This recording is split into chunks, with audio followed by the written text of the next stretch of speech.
Este é o programa Realidades da UFPE. Eu sou Luana Antero, servidora técnico-administrativa da UFPE. Oi, eu sou José Guilherme, também servidor técnico-administrativo da UFPE, e hoje conversamos com Paula Buges, que acabou de executar a nossa vinheta ao vivo. Ela que gravou a faixa Sandaia de Couro no disco Afluências, em parceria com Pedro Ruffi, que depois foi adaptada para ser a vinheta do nosso programa. Paula, pra gente começar, eu queria que você falasse um pouquinho dessa música que a gente usa na vinheta. Oi, pessoal. Oi, Luana. Oi, José Guilherme. Muito legal estar aqui com vocês hoje. Obrigada pelo convite. Então, essa vinheta, essa música é de Adriano Coelho, um grande amigo nosso, músico, também ex-aluno do departamento de música. Ele fez a licenciatura em música com a gente, grande percussionista. No processo de escolha do repertório do Afluências, Pedro, que é o violoncelista com quem eu gravei o disco, estava muito próximo de Adriano, trabalhando no Freveribe, que era um grupo que eles tinham. E era uma música que a gente tinha muita vontade de fazer, porque caía muito bem nas cordas. E aí a gente trabalhou em conjunto nesse arranjo para violino e violoncelo. E acaba que a música entrou pro disco como uma das vertentes, assim, das afluências desse repertório de violino e violoncelo que a gente gravou em 2017. Bom, já que você falou um pouco dessa coisa das cordas, né? Queria que você falasse um pouco da sua trajetória com os instrumentos de corda, né? Assim, você toca violino, toca rabeca, né? Como é que foi a sua história com o violino, com a rabeca e tal? Como é que você chegou a essa combinação? Sim.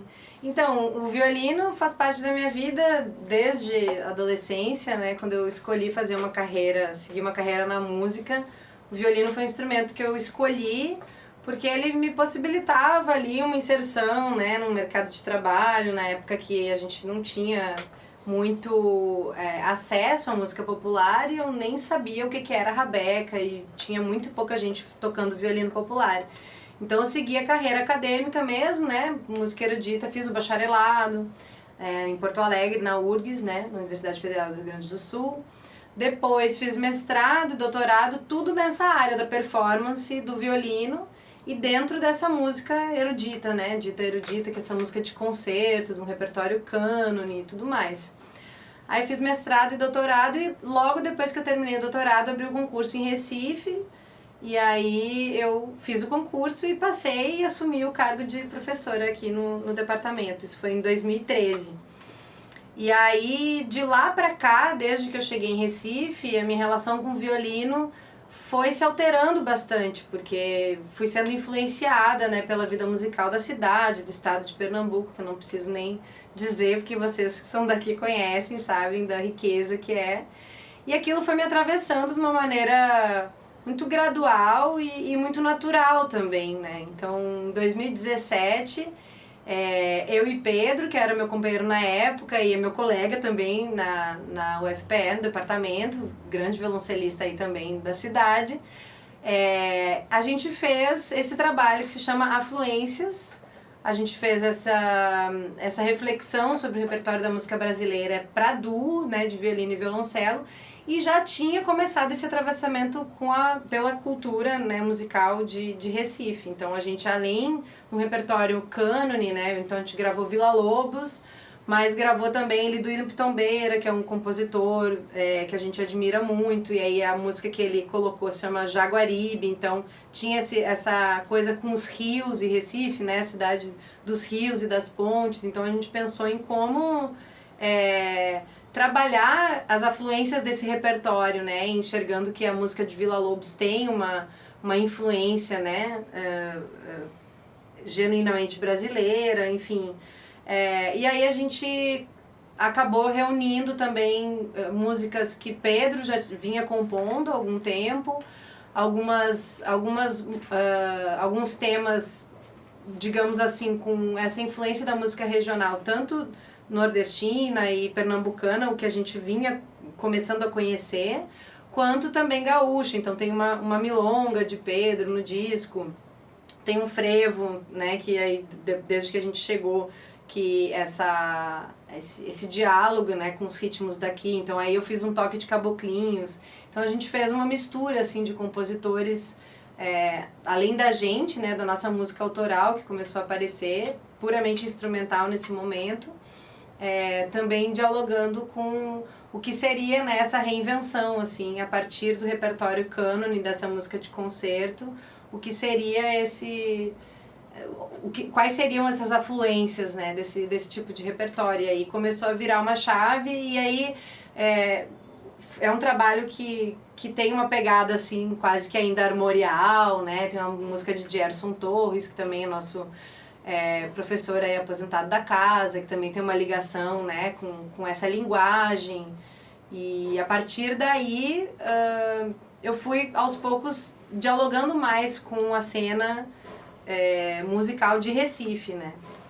E aí em 2017, aí Flaira Ferro me chamou para fazer parte de um espetáculo com 10 mulheres maravilhosas, artistas pernambucanas, que são minhas amigas hoje, porque a gente trabalhou muito juntas. É um espetáculo que chama A Dita Curva. Inclusive, a gente vai lançar um disco em breve com as músicas do espetáculo. E a partir dali eu comecei a dialogar com a música popular, né? E trabalhando também com direção musical desse show, né, desse espetáculo que a gente foi formulando de poesia, música, dança. E aí, enfim, atravessamentos mil, maternidade, depois veio a pandemia, e aí eu me encontrei com a Rabeca, a princípio para tocar uma música no Baile do Menino Deus. E a partir dali eu fui conhecendo, né, o repertório de Rabeca e o sotaque do forró de Rabeca pernambucano, que é tão forte, e conhecendo muita gente, me deixando influenciar.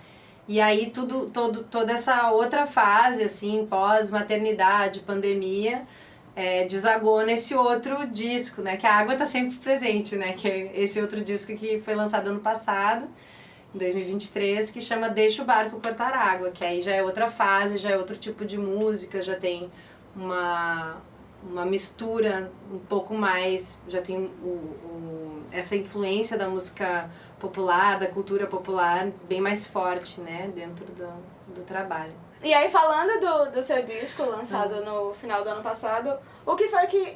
É um disco que tem violino e Rabeca, né, como você falou. Isso. Algumas faixas, eu acho que até os dois. E o que foi que influenciou a escolha do repertório para cada instrumento? Como saber o que colocar Rabeca, o que colocar violino, o que colocar os dois? Então, algumas músicas eu não tive que fazer esforço nenhum, porque elas simplesmente eram o violino ou a Rabeca, assim, né? Então, antes de lançar o disco, a gente lançou 3 singles. Porque, na verdade, o disco, pra mim, ele foi uma assim, consolidação da minha trajetória, né? Como compositora, primeiro de tudo, porque a maioria do disco eu participo, né, da autoria das músicas, como rabequeira, que isso era meu principal impulso para o disco, e como cantora também, porque eu comecei a atuar na cena de forró de Rabeca, comecei a cantar, e isso começou a ser muito natural para mim e fazia parte também do meu processo criativo, assim, né, na pandemia, tocar e cantar junto e botar também canções no repertório, né, forró canção, o que seja. E aí comecei a compor, as músicas foram aparecendo, foram acumulando, então as primeiras músicas que eu gravei, esses singles, o primeiro foi Forró pra Seu Luiz, então não tinha como não ser na Rabeca, que foi um forró que eu tive a grande oportunidade de visitar Seu Luiz, né, antes dele nos deixar, e foi uma honra, porque ele tocou um pedaço do meu forró e a gente tinha combinado de se juntar de novo para tocar, então eu mudei o nome do forró e virou Forró pra Seu Luiz, porque eu quis muito fazer essa homenagem. Então essa música era Rabeca, não tinha jeito, né? Tinha outros forrós também que já tinha muito forte essa vivência no baila também, né? Então Entreveiro, que é um outro forró que a gente pode ouvir mais tarde aqui no programa, se vocês quiserem. Tem Na Sombra da Cajazeira, que é um baião, que eu já... que é uma música de um amigo de Porto Alegre e de uma amiga de São Paulo, que é uma parceria, né, entre Rafael Rafael Rodrigues e Thalita Procópio. E aí é uma música que eu canto, então as músicas que eu canto, e isso é a grande sacada pra mim, né, da Rabeca, que ela despertou mais esse uso da voz, né, porque o violino, você sabe, a gente segura abaixo do maxilar, ali na altura da clavícula, então para cantar e tocar violino não é impossível, mas é mais difícil, porque o instrumento está mais perto do ouvido, e, além de tudo, fica muito perto e a musculatura do pescoço ela acaba se envolvendo, né? E quando a gente toca rabeca, a gente já toca mais abaixo da clavícula, então na altura do ombro, então isso fica muito mais orgânico pra gente ouvir tanto o instrumento quanto a própria voz, né? Então é uma diferença, assim, que eu vejo bastante as pessoas não se darem conta, né? Nas diferenças, assim, o que difere o violino de uma rabeca. Então, as músicas que eu canto, eu acabei optando pela rabeca, justamente também pensando nessa execução ao vivo, né? E outras músicas foram se desenhando mais como músicas com uma pegada mais instrumental mesmo, quase que de trilha sonora, como é Ventania, que aí eu apareço tocando violino. Aí na Ciranda pra Lia é uma música que se alternam 2 movimentos, né, de coco e ciranda, então no coco eu toco rabeca e na ciranda eu toco violino, né. Mas eu fiquei bem livre, assim, pra temperar também os arranjos com os 2 timbres, né, porque a ideia do disco sempre foi trazer essas novidades, né, tanto em termos de linguagem, que é um disco que ele já aterrissa, né, nessa linguagem da música popular instrumental e da música popular brasileira, seja lá o que isso é hoje em dia, né, mas assim, desses gêneros. Um disco muito marcado pela percussão também, então muito diferente do meu último trabalho, né, então foi um pouco esse processo. E aí eu chamei a Alessandra Leão para fazer a direção musical, por entender também a familiaridade dela com linguagens que eu queria que tivessem muito presentes, o tratamento dela da percussão, né, e todas as contribuições artísticas, né, da experiência dela, de já ter lançado muita coisa linda, né, e já ter trazido esses trabalhos, assim, sempre admirei muito a voz dela também, o jeito que ela trabalha. E aí foi super rico, porque eu venho, né, dessa bagagem erudita, de escrever as coisas, de planejar, e a Alessandra já tem toda uma outra trajetória, uma outra maneira de trabalhar, então, assim, foi bastante enriquecedor, e ainda tive a sorte dela cantar comigo, né, fazer um feat numa das músicas que é Na Sombra da Cajazeira, então foi mais ou menos por aí, assim, a lombra do disco. Você estava falando essa coisa do violino popular, essa coisa do canto com o violino, né? Uhum. E eu me lembrei de um exemplo que tem, né, lá da música do Rio Grande do Sul, que é o Cleiton e Cleidia, né? Sim, um dos 2 toca violino, né? Normalmente violino elétrico. Isso, né? isso. Só que ele tira o violino para cantar, né? Normalmente quem toca violino e canta tira o violino da posição, né? Na música country americana tem muita gente também que faz isso. Fiddle, né? Toca aquela parte instrumental e aí chega na hora de cantar, né? Faz uma introdução, aí... eu acho que isso é verdade também. Com muita gente. Mas, por exemplo, Carol Panese, né? Que é uma referência pra mim, com quem eu também fiz um período de formação ali na pandemia, dentro de improvisação e criatividade. Ela faz muito isso de tocar violino e cantar, né? Tocar no violino uma linha, cantar outra. Então, assim... Foi muito inspirador ver também o tratamento dela da voz e do violino, sem falar a bagagem toda dela da música universal, né, Hermeto, que é incrível, mas essa expansão mesmo, né, de colocar a voz ali junto como instrumento, então a gente pôde também brincar um pouco com isso, e aí a Lê chegou também... arrasando assim, né, nos arranjos, colocando um pouco dessas vozes mais instrumentais, né, Na Sombra da Cajazeira dá pra ver bem isso, assim, é bem legal. Bom, então acho que a gente pode encerrar o bloco ouvindo A Sombra da Cajazeira, né? Você falou. Vou pegar a rabequinha aqui, que eu tava com o violino pra gravar.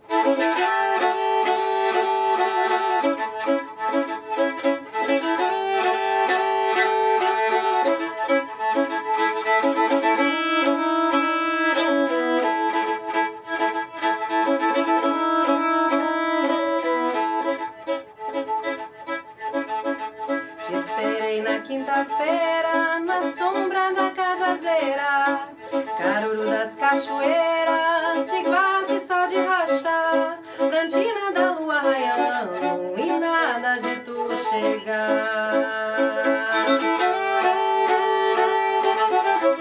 A noite caiu ligeira, Suindara mensageira, o canto da carpideira invocando os vendavais, um raio clareia a vereda, ganhando nos céus espirais. Tu vens, quem me foi um leve trás, o qual ninguém escutou os teus sinais. Tu vens, quem me foi um leve trás, o qual ninguém escutou os teus sinais.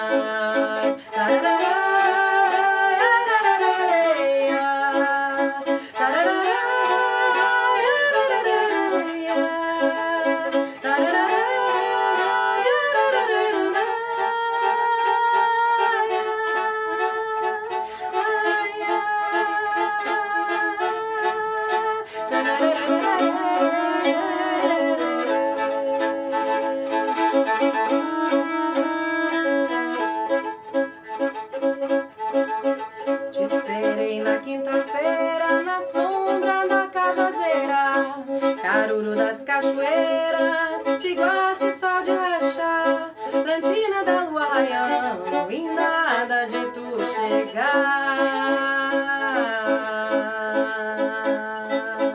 A noite caiu ligeira, Suindara mensageira, o canto da carpideira invocando os vendavais, um raio clareia a vereda, caminhando nos céus espirais. Tu vens, quem me foi um leve trás, o qual ninguém escutou os teus sinais. Tu vens, quem me foi um leve trás, o qual ninguém escutou os teus sinais, o qual ninguém escutou os teus sinais.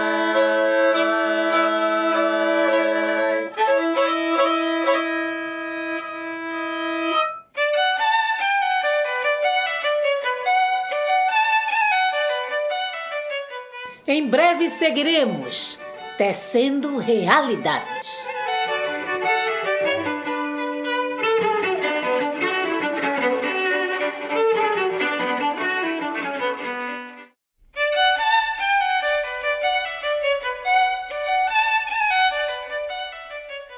Estamos de volta, apresentando Realidades. Estamos de volta com o segundo bloco do programa Realidades. Eu sou o Zé Guilherme.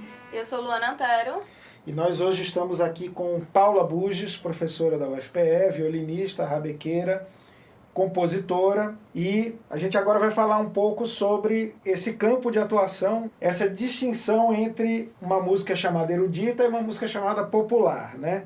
Como é que você percebe o diálogo entre essas duas linguagens, né, já que você atua nessas frentes? Sim, acho que é uma grande dificuldade, né? Porque música erudita e música popular significam muitas coisas para muitas pessoas, né? E às vezes tem uma divergência aí que a gente precisa ter um pouco de atenção, né? Principalmente na academia, assim, eu sempre tive muito cuidado e, sobretudo, muita humildade mesmo de enxergar o meu lugar, de ter uma carreira que foi sempre muito focada na música erudita, né? Na música de concerto, nessa música que a gente toca dentro do teatro, né, nos lugares fechados, que tem um peso aí, né, eurocêntrico e colonialista e o que seja, né, mas que, enfim, a gente também vê em muitos projetos sociais essa música operando, então tem muitos significados espalhados aí, né, dentro da música erudita, da música de concerto. Mas como eu disse lá no primeiro bloco, foi a música que também me possibilitou seguir uma carreira com um certo direcionamento, né? Assim, eu tinha essa vontade de... Primeiro, meu desejo era tocar em orquestra, depois eu vi que meu interesse era mais dentro da academia mesmo, né? Dentro dessa troca de ideias e eu queria performar, né? Eu queria estar no palco. Então, quando eu comecei a me relacionar com a música popular mais intensamente, depois dessa formação acadêmica toda erudita, porque assim, a relação com a música popular, ela começa quando tu nasce, a gente ouve música popular o tempo todo, né? Independente de ser a música das massas, né, música mainstream ou uma MPB, independente do gênero, a gente tem contato com isso e eu sempre gostei de fazer isso. Mas eu não via, não existia para mim um caminho para percorrer isso sem que fosse esse caminho da música erudita, né? Esse foi o caminho que eu encontrei. Mas eu cantava na minha adolescência na escola de música, eu cantava, eu tocava violino em arranjos de música popular, eu fazia esse tipo de coisa. Mas, digamos assim, de certa forma, isso ficou silenciado em prol de uma trajetória que me permitisse chegar ali onde eu queria. E também teve um apaixonamento, né? Tive esse encantamento, né? Com essa música e estudar como é que funciona e tudo mais, e história e etc. Aí hoje o que acontece? Eu comecei a me relacionar cada vez mais com música popular, mas eu não tenho essa formação de como ensinar a música popular. E eu me considero aprendendo música popular. Só que vem a galera assim, né? Ah, tu é professora da universidade, então vamos lá, cadê o curso de música popular? Cadê? E aí eu tenho colegas que estão atuando nessa frente que têm uma formação dentro da música popular, mas eu me considero assim apoiadora e no que eu puder atuar, no que eu puder contribuir, muito mais no sentido de potencializar num curso de bacharelado em música popular que está se desenhando, né? Muito mais no sentido de potencializar as pessoas que entram já, os músicos talentosíssimos que a gente tem na cidade e que queiram fazer uma formação que não seja tão de dentro para fora da universidade, né? Que a gente trabalhe também com a bagagem cultural que chega, né? Em Pernambuco, sobretudo, que é um estado tão rico. Então, eu me considero muito aprendiz nesse sentido. Então, para mim, é uma busca constante. Na UFPB, a gente está agora na primeira turma, né, a primeira orientanda de mestrado em rabeca, né, dentro das práticas interpretativas. Só que isso também é uma grande revolução, porque é um curso, é uma linha de pesquisa que está inserida dentro da música de concerto. Então a gente tem que adaptar uma prova de entrada, tudo isso para fomentar uma pesquisa no âmbito da música que é feita para rabeca e desse pensamento da performance na rabeca, né? Então entra pesquisa sobre cultura popular, né? Entra várias possibilidades aí, né, de fomento à pesquisa. Então eu acho que dentro da academia é um trabalho de formiguinha, porque tem muitas estruturas burocráticas de plano pedagógico de curso para mexer, de coisas que às vezes não estão no nosso alcance, mas ao mesmo tempo tem possibilidades, né? Eu acho que o departamento já vem mostrando isso com a Orquestra Experimental de Frevo, com Big Band, com grupos de música instrumental, de alunos que entram para fazer a licenciatura em música, mas que tem essa vivência na música popular. Então, a gente enxerga que, mesmo ainda sem ter um bacharelado em música popular dentro da UFPE, isso está muito perto de chegar, e acho que de chegar de uma maneira a trazer mais pertencimento, melhor localizado geograficamente, de não fazer um curso que seja um jazz na música brasileira, né? Que seja um curso que também explore, dê espaço para a gente investigar juntos, né, docentes e discentes, o que é feito na cidade, né? Porque você virar essa chave epistemológica, assim, né, e de metodologia também. Quando a gente olha o perfil dos cursos de música popular no Brasil, assim, é até um pouco anacrônico, né? Porque aí a gente tá falando de, é um bacharelado em música popular, mas você tem ali uma coisa que é um jazz brasileiro dos anos 80, 70, né? 90, assim, talvez. E hoje em dia você tem uma coisa que é a música de tradição, né? Como o caso do Seu Luiz mesmo. Você tem uma música, as músicas mais recentes, né? Essas linhagens, o brega funk, pagodão baiano. Isso é uma música que tem um apelo popular muito grande, uma ressonância popular, mas agora que está entrando a música, né, se você estudar bossa nova na universidade, está virando assunto hoje em dia com 70 anos, sei lá. Precisa um distanciamento histórico para a universidade abrir a porta para aquilo entrar. Para que tenha, né, uma corrente epistemológica que possa fazer um ensino de dentro para fora. Mas aí o que eu estou falando é justamente a gente pensar diferente, a gente pensar, né, ecologia dos saberes e Boaventura, Sousa Santos na veia aí, da gente pensar que não é uma mão única. E aí entra também essa relação com a cultura popular, né? Que eu acho que é tanto na música da cultura popular quanto na música instrumental que eu vejo acontecer, a música popular que eu vejo acontecer, os grandes músicos, os grandes mestres da música em Recife, em Pernambuco, desculpa, eu vejo que essa galera não tem formação acadêmica, né? Alguns ainda, Spock agora tá fazendo um mestrado em música e sociedade, que é outra questão também, né? A gente tá pensando sobre a música que é feita em Pernambuco na pós-graduação da UFPE em música, né? A gente tá muito mais numa corrente de pensamento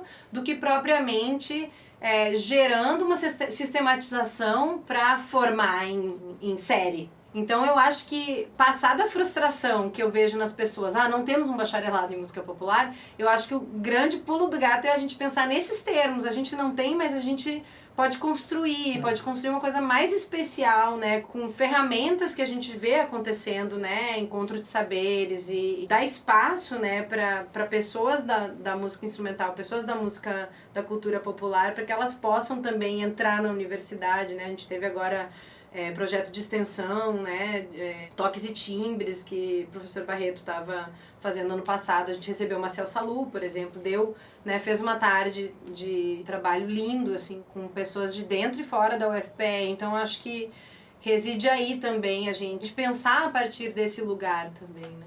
Eu fico pensando até que ponto é possível, e queria que você comentasse isso, né? Essa formação, por exemplo, em cultura popular, como Zé comentou, talvez uma cultura ou uma música popular como jazz, bossa nova, não sei como entra a questão da música tradicional, que era o que a gente estava falando, nessa formação. Até porque não é só uma questão burocrática, como ele trouxe, né? O repasse do saber não é um saber necessariamente escrito, normalmente vai de mestre para aprendiz, né? Algo mais oral. E aí eu fico muito questionando como fazer isso, se é válido fazer isso, até que ponto é possível, né? Pra mim é até paradoxal, talvez, pensar em um bacharelado em música popular tradicional. Não sei como você vê isso. Não, isso é, assim, Luana, isso é a minha grande inquietação desde que eu segurei a Rabeca com muito melindre pela primeira vez, porque eu sou muito terra alheia, pisa no chão devagar. Então, assim, sempre tive muito respeito e muita cautela. E, inclusive, um pouco de neura mesmo, assim, paranoias. Não posso tocar Rabeca porque eu sou gaúcha. Mas, assim, foi um processo muito lento e um processo que eu só adentrei segurando a mão de muita gente. E sentindo que isso era importante também, né? Eu, como uma pessoa da academia, transitando, dialogando e me nutrindo, né, da música da cultura popular. E aí tem questões aí de apropriação cultural que a gente nem vai entrar, né? O movimento armorial também teve ali várias questões problemáticas, tem até hoje, né? As pessoas falam muitas coisas, mas eu acho que a questão principal é essa. Existe um lugar da música instrumental popular, por exemplo, música,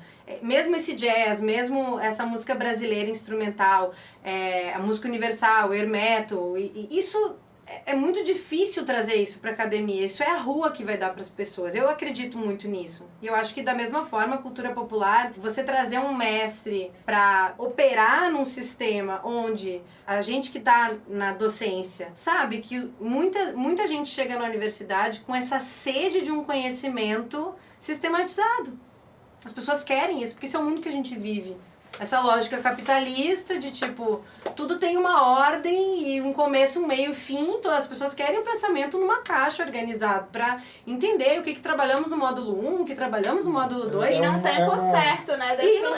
E sendo que cada currículo, o currículo é a vida, né? Então a pessoa que vai trilhar esse caminho. Então assim, eu dentro da academia vejo as pessoas olhando para mim como acadêmica. Então você vai me ensinar, né? Começo, meio e fim. E mesmo dentro do bacharelado em violino, em música erudita, música de concerto, eu já venho desmontando isso. Porque é um curso que está desenhado muitas vezes para formar um tipo de músico que mal vai ter onde atuar, né? Em Recife a gente tem a Sinfônica, tá? Para sair um concurso, e a gente tem as orquestras sinfônicas na Paraíba, a gente tem um fomento à cultura de orquestra, tem. Mas assim, a gente também tem, entre muitas aspas, crise nesse setor. A gente não tem emprego para todo mundo que vai se formar sentar numa fila de orquestra, né? De repente, violino tem até um pouco mais, porque tem mais violinos numa orquestra, mas assim, eu tendo a pensar, o indivíduo que entra na universidade, ele tem que se ver trilhando ali um caminho, né? Então, eu converso muito com o pessoal, tem o pessoal agora voltando, músicos da cena, né? Homero, Zeca Fofinho, voltando para a licenciatura em música, e eu vejo que essa galera chega com uma cabeça de deixa eu aproveitar o que tem de bom aqui, vou sair com uma certificação, uma licenciatura que se eu quiser fazer um concurso eu faço, mas não esperar da universidade esse pacote, porque ninguém dá conta. A gente é muito tomado por essa sanha conteudista, né, na educação, assim, de que Isso. essa ideia que o docente, a docente vai transferir o conteúdo, né, e aí você, para ser docente, você precisa ser a pessoa que domina aquele conteúdo e você vai transferir aquele, né, vai fazer um pix, né, pedagógico. A osmose, né? Aquela coisa. Mas a gente queria, pra gente encerrar esse bloco aqui, a gente podia falar um pouco assim, desse outro diálogo, né? Da Paula, que é a professora, pra Paula, que é a musicista, atuante e tal, como é que esses mundos se influenciam? Sim. Eu tive um pouco de conflito no início, né? Eu comecei a fazer forró e comecei a atuar na cena, né, de forró, que é uma cena da noite, né? Então, como ainda conciliando com maternidade, né? Tenho uma filha de 5 anos e, enfim, como é que dá conta, né, dessa... que acaba que é uma vida dupla, né? Porque tu tá ali estudando... Tudo que eu fazia na Rabeca, meu Deus, não tem relação nenhuma com o concerto de Mendelssohn que eu vou ensinar amanhã, né? Mas esse meu conhecimento que foi adquirido nesses anos de bacharelado, mestrado e doutorado, é aquela coisa, quando eu começo a mexer com isso, eu vejo que tá lá, sabe? Mas aí também começar a atuar dentro do forró, dentro da cena, começar a conhecer os músicos que estão atuando, né? Dialogar com essa efervescência cultural da cidade, né? E aí no disco tem muito resultado disso, né? As parcerias que estão dentro do disco comigo, Alexandre Rodrigues, né? Que é o Copinha, Gilu Amaral, Joana Sheba, Pedro Simões, Bruno Nascimento. Então todo mundo, Lígia Fernandes, Erlane Silva, enfim, vou tentar falar todo mundo, mas músicos e musicistas que foram chave, né? Nessa redescoberta, né? Porque pra mim foi uma redescoberta. E aí eu acho que tem tido um efeito muito bonito também, no sentido de os meus alunos e alunas, né? Os discentes pernambucanas ali, enxergando que apesar de eu estar ali trabalhando música erudita com eles, tem espaço para outras coisas. Então, às vezes, eles pedem para aprender um frevo, eles pedem para aprender um choro. E eu acredito que o curso de bacharelado em instrumento é para ensinar como o instrumento funciona, sabe? Botei isso na minha cabeça, assim, então não tem que... porque tem que aprender um concerto de Mozart, um romântico, Bach, tem que fazer uma fuga, sabe? Eu tirei um pouco isso da rigidez e trouxe para um lugar de, vamos ver onde que essa galera vai estar atuando, né? Então, quando eles me veem atuando... e aprovando projeto e atuando na cena, eu vejo que passado um estranhamento, porque existe um estranhamento do violino para com a Rabeca, né? Passado esse estranhamento, existe um interesse e um enriquecimento, né? E aí também dentro do departamento sempre me senti muito bem acolhida, né? Nessa expansão. O reitor também magnífico, Alfredo Gomes, é grande fã também do trabalho, então assim, me sinto muito tranquila em transitar assim, nesses mundos, assim, tem sido enriquecedor pra caramba. Estamos chegando agora ao final desse segundo bloco, mas antes, Paula, o que é que a gente vai ouvir agora? Então, Ciranda pra Lia, talvez. Bora ouvir Ciranda pra Lia, porque aí tem o violino e tem a Rabeca também, então acho que vocês vão gostar.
breve seguiremos tecendo realidades.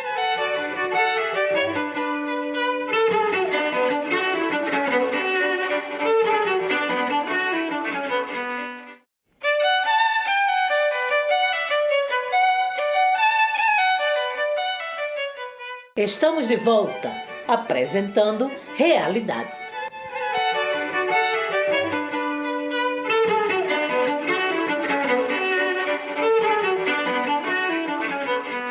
Estamos de volta com o terceiro bloco do programa Realidades, conversando hoje com Paula Buges. Paula, a gente terminou o segundo bloco com a faixa Ciranda pra Lia, do seu álbum mais recente, que foi composta para sua filha. Isso. Né?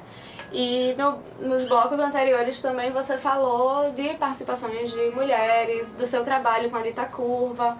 Eu queria que você falasse um pouquinho de como você percebe essa relação das mulheres, o ser mulher no seu trabalho. E eu vou acrescentar também se você percebe alguma diferença desse papel e dessa relação com as mulheres no momento antes e depois da sua inserção, digamos assim, ou imersão na cultura popular tradicional. Então, te ouvindo falar agora, Luna, eu fiquei lembrando que essa semana eu mostrei o trabalho para uma pessoa que eu conheci, né, um amigo, e aí a pessoa, tipo, a gente tava se conhecendo, não tinha a menor noção de que eu tocava, e aí, nossa, mas tu toca pra cacete, hein?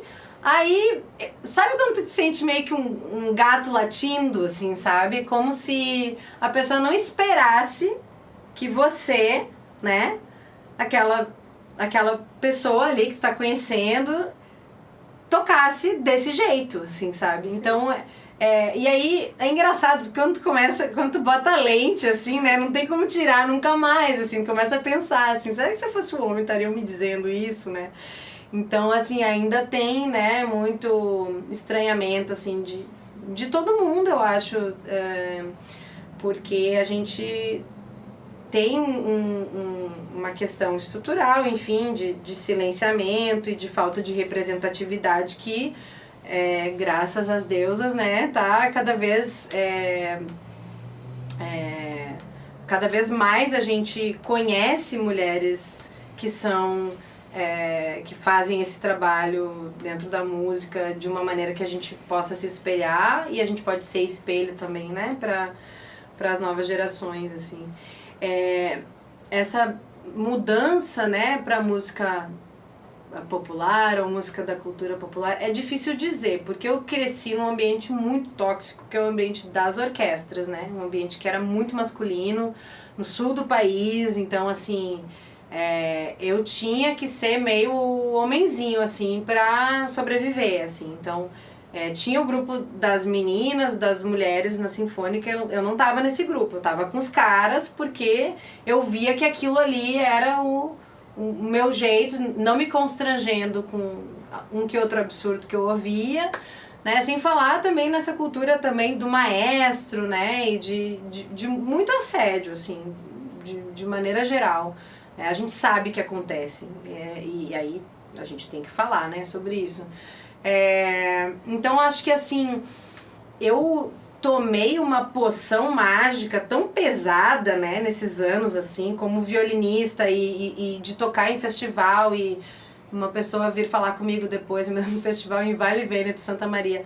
Eu toquei Concerto de Meio, seu primeiro movimento com piano, assim, numa audição de alunos. E aí, no final, a gente tava tomando aquela coisa de festival, né? Todo mundo saindo pra beber depois. E aí um amigo veio me dizer, assim, depois que eu conheci, né? Nossa, aquele dia eu vi tocando atrás da porta e nunca que eu ia imaginar que era uma mulher tocando. Então, assim, eu cresci nessa pisadinha. Então, assim... pra alguma coisa me assustar, depois que eu me dei conta retroativamente, né, porque é isso, eu não tinha essa lente. Pra mim, eu tive, minha mãe nasceu no 8 de março, né, minha mãe sempre foi um exemplo, assim, tu pode ser o que quiser, né, mas nunca falamos nesses termos, olha, isso é absurdo, isso... Não, era muito mais assim, vai, sabe, tipo, vai-te embora, não tem... Como diz lá no sul, não tem frescura. Aqui todo mundo... Mete a cara e faz. Aquela história, aqui todo mundo é homem, sabe? Tipo, não tinha muito esse olhar que eu tenho hoje, né, que é um olhar entendendo, né, a coisa do que é tornar-se mulher, enfim, os estudos dentro do feminismo e tudo mais. Então, o que eu passei a ver depois que saí do mundo pro outro não mudou muito, né, porque o que a gente vê também acontecer na cultura popular, e aí a gente vê os movimentos de resistência, e Cavalo Marinho 100% mulher, e Maracatu 100% mulher, e esses movimentos, né, a Dita Curva também, acho que na cidade foi um grande marco, né, de um espetáculo com muitas mulheres incríveis, assim, que eu tive, né, tenho o privilégio de fazer parte, botando um espetáculo que traz muito da subjetividade feminina, né, numa instrumentação inusitada, arranjos feitos ali num processo que a gente discutia muito, né, como a gente faz uma coisa que não é nessa lógica de uma ordem masculina e uma estrutura, então a harmonia é essa, e tem as coisas tão bem, né? E aí muito atrito também entre a gente, muito atrito bom, muita reflexão, muita troca e aprofundamento, assim. Mas você tem, no caso, por exemplo, da Dita Curva, né? É um exemplo que surge no momento, assim, que você já tem um cenário, né? Você tem um crescimento meio exponencial ali, que você já tem um cenário em que você consegue compor a grande parte da sua equipe, né? No palco e fora do palco, com mulheres, né? Como teve agora, por exemplo, eu vi, teve, acho que foi no dia 8 até a apresentação, do quinteto da Surama. Surama, né? maravilhosa. Um quinteto só de mulheres e quintete, né? Até que o pessoal estava chamando. Né? Ou quinteta, né? Mas assim, são musicistas de extremo alto nível, né? Não é uma coisa... Você vê que não tem ali uma questão... Claro que tem uma questão de afirmativa, sem dúvida, e é muito importante que tenha, né? Mas você vê que já é muito latente que essa ação afirmativa, ela não precisa... Você não precisa abrir mão de outras coisas. Isso. Como em alguns momentos as pessoas acreditavam que poderia ser. Porque é isso, né? Não é que em outro momento não dava. Não é que não dava. Você acreditava que não dava. Acreditava que não dava, e sobretudo o que eu enxergo no momento que você não tem representatividade, você não tem conforto e pertencimento em ocupar aquele lugar. Então você tem o quê? Insegurança. Então, muitas vezes, quando a gente vê alguém que não é, para quem não é dado uma oportunidade, a primeira oportunidade que se dá vai vir do quê? Não tem uma linhagem ali, não existe um modus operandi. Ela vem com uma carga de cobrança tipo, muito meu grande, pai e né? meu avô fizeram isso, então, claro que eu vou fazer isso, mas... nenhuma mulher fez isso na minha família, ou no meu meio, no meio onde eu cresci, não tinha mulher fazendo isso. Então, aonde que eu me espelho, né? Então, eu acho que a representatividade, assim, é muito importante, porque é aí que você começa a mudar mesmo, né? Na base da coisa, e dá espaço também. Mas aí, enfim, aí tem questões estruturais mesmo de atravessamentos, né, que pegam a mulher e que a gente precisa, como sociedade, olhar para isso, né? Mas, assim, acho que dessas ações afirmativas a gente floresce, né? Sim. E aí a gente não tem mais... a mulher não tá ali só porque foi dado espaço para ela. Sim, mas... é porque ela já vem de Surama, eu, Flaira, Isadora, enfim, essas mulheres que a gente tá vendo florescer, faz um tempinho já que elas cavaram o espaço dela, ou que lhes foi dado, né? Então a nova cena, ela já chega a partir disso, né? Então acho que é um pouco por aí. Eu tô viajando aqui um pouquinho nessa conversa, porque bora. A gente começou falando do Ciranda pra Lia, né? Isso. E aí traz a coisa da mulher na música, e a mulher poder fazer o que quiser. E não por acaso você tá na academia, mas começou a construir o seu espaço também, que hoje já tem uma consolidação na música de baile em Recife, que é algo que acontece à noite. E sendo mãe, então nem sempre a gente pode de fato fazer o que quiser, ou como é que a gente faz o que a gente quer dentro das condições que são colocadas, né? E eu fiquei viajando nisso e pensando o tanto que isso tá na composição e na construção do Ciranda pra Lia, ou não, se não tem nada a ver, enfim. Tá demais. Tá demais. Acho que principalmente a coisa da maternidade, né? Do tornar-se mãe, assim, tá muito na música. E também é uma homenagem pra Lia de Itamaracá, porque é uma ciranda, não tinha como ser diferente, né? Ela é nossa grande referência e o nome de Lia também foi em homenagem a ela. E eu acho que a ciranda é esse coco e essa ciranda, né? Então, pra mim, essa música ela é muito da ambivalência materna, né? Pra mim, quando eu enxerguei que eu podia ser... Que por vezes eu ia ser uma péssima mãe e daqui a pouco eu ia ser a melhor mãe do mundo. E às vezes eu ia querer fugir e às vezes eu não imaginava como é que eu ia poder estar sem a presença, né, da minha filha. Eu acho que no momento que a gente legitima esse sentimento, tudo fica... Não vou dizer nem leve, nem menos pesado, mas fica mais fácil de sustentar, né? E aí eu acho que essas personas também que eu comecei, né, a atravessar, né, essas metamorfoses de tornar-me mãe e enfim, o tornar-se mulher, ele é também um contínuo, né? Tá dentro dessa música de baile, tá operando com a minha música autoral, tá tentando publicar artigo, né? Dar conta da carga horária da universidade. Nada disso sem entender as faltas e os buracos, né? Vai ser o que é possível, né? Então, acho que a maternidade me trouxe isso, o processo do disco foi muito isso pra mim. Tanto é que a gente lançou o disco em outubro, ainda não fez um show de lançamento e tá tudo bem, porque ele vai chegar a hora que tiver que chegar. Então, entender...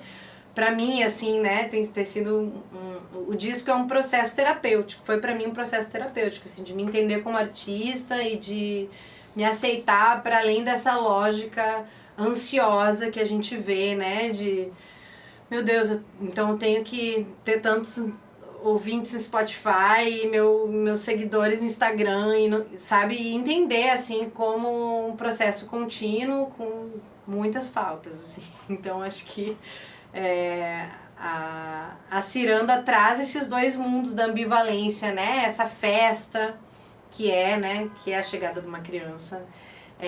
E a outra, a parte do coco, né? Que seria essa festa. E a parte da ciranda já é uma parte mais melancólica também, de luto com essa mulher não mãe que não volta nunca mais, a gente sabe. Que a gente tem que saber dar esse adeus. Então, assim, essa melancolia também presente, né? Então... A ciranda, ela abre o disco porque essa ambivalência e conviver com essas faltas, assim, foi determinante, assim, né? Pra conseguir chegar, assim, no que eu vejo que tá gostosinho ser hoje em dia, assim, né? De dialogar com essas vertentes aí. E a Lia, na verdade, ela tá presente nesse disco, mas também teve presente no disco anterior, né? Que a gente mudou o cronograma de gravações do Mucambo quando... Né? Sim, teve mais esse trabalho no meio da história. Nossa, é verdade, porque depois do Afluências ainda teve o Mucambo, que foi um outro projeto aí com quarteto de cordas, só com compositores recifenses, né? Que acho que foi lançado em 2019. Eu acho que foi 2019 ainda. E aí já foi gravado ali durante a gestação, né? A gente já adiantou o cronograma, porque Lia pintou no meio da história ali. Foi. Né? A gente falou, vamos correr né? E deu super certo. Sim, né? lançamos o disco no teatro aquele do Rio Mar, eu acho. Sim. Eu já, assim, 30 e pouquinhas semanas, nos 45 segundos do tempo ali. O quarteto tocou no Chá de Fralda da Lia, né? Isso também, o Chá de Fralda do quarteto também fez uma apresentação. Então a Lia já chegando aí, né? Sempre presente. Chegamos ao final do programa e queremos agradecer a nossa convidada, Paula Buges. Foi um prazer conversar com você. E antes de a gente ir, queria que você falasse uma última música e comentasse um pouquinho. Maravilha. Bom, em primeiro lugar, agradeço demais o convite, estar aqui no Realidades. Obrigada a todo mundo, Luana, Zé Guilherme, Bárbara e todos os envolvidos e envolvides. Então, a gente podia fechar com um forrozinho quente, que se chama Entreveiro, que é uma parceria entre eu e Alexandre Rodrigues, do Pífano, que é o nosso copinha. E tem aí essa participação da Lígia Fernandes e da Erlane Silva, guitarra e baixo. E acho que vocês vão gostar, para finalizar aqui com um forrozinho bom. E aí, quem quiser ver Paula Buges tocando ao vivo, como faz, Paula? Então, tô aí presente nas redes, então quem quiser me seguir no Instagram é @paulabugesviolino, o Buges é Bujes. E eu tô sempre aí anunciando também os forrós de Rabeca no @bailarabeca, lá no Instagram. Chegando lá no meu Instagram também tem link para YouTube, Spotify, escutem aí no Spotify Deixa o Barco Cortar Água. E um prazer estar aqui com vocês. Obrigada, gente. Obrigada. Este programa foi apresentado por mim, Luana Antero. Por mim, Zé Guilherme. Que também elaboramos o roteiro com a nossa colega Bárbara Bastos. A edição foi feita por Zé Guilherme e também compõe a nossa equipe Daniel Rodrigues e Lucas Casagrande. Para você que nos ouviu, muito obrigada e até o próximo domingo.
Acabamos de ouvir Realidades.